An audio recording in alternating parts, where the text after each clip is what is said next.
পর একটা বদলে দিয়েছেন। কারো সম্পত্তি কেড়ে নেওয়ার বিল করেছেন, কোথাও বলছেন ওয়ান নেশন ওয়ান ভোট, মানুষের অধিকার কেড়ে নেওয়ার, রাজ্যের অধিকার কেড়ে নেওয়ার বিল, কখনো ডিমনিটাইজেশন বিল, কখনো সোমেনি গভর্নরদের কাজে লাগাচ্ছেন পলিটিক্যালি, তাদের দিয়ে গোছা গোছা চিঠি নিজেরা ড্রাফট করে পাঠাচ্ছেন হোম মিনিস্ট্রি থেকে। আমি আগেও বলেছি, এখনো বলছি, প্রাইম মিনিস্টার দেশের কে? নরেন্দ্র মোদী না অমিত শাহ? মোদীজি তো বাইরে বাইরে ঘুরে বেড়ান, আর সব ছেড়ে দিয়েছেন অমিত শাহর হাতে। তা ওনাকে প্রাইম মিনিস্টার ডিক্লেয়ার করে দিলেই হয়? বকলমে তো দেশটা উনি চালাচ্ছেন, এবং পলিটিক্যাল পার্টির লোকেরা যা বলছে তাই করছেন, কোনো সিস্টেম মানছেন না, সব सिस्टम भेंगे दिए। हॉट सिस्टम को आपने तोड़ दिया, अब लोगों को इज्जत लेके खेलते हैं।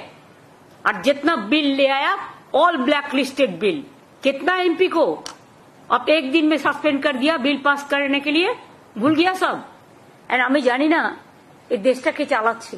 যে অ্যাক্সিডেন্ট আহমেদাবাদ লন্ডনের বিমানে হয়েছে, তদন্ত করাচ্ছেন কাদের দিয়ে? আমলাদের দিয়ে। আমি তো যতদূর জানি, আমি যখন রেল মিনিস্টার ছিলাম, রেল অ্যাক্সিডেন্ট হলে আমাদের একটা রেলওয়ে সেফটি রিভিউ কমিটি থাকতো, তারা তদন্ত করত। প্লেনেও নিশ্চয়ই এরকম একটা সিভিল এভিয়েশনেও নিশ্চয়ই একটা আছে। আজ পর্যন্ত একটা এফআইআর হয়নি, তার মানে কি মানুষের জীবনের কোনো দাম নেই?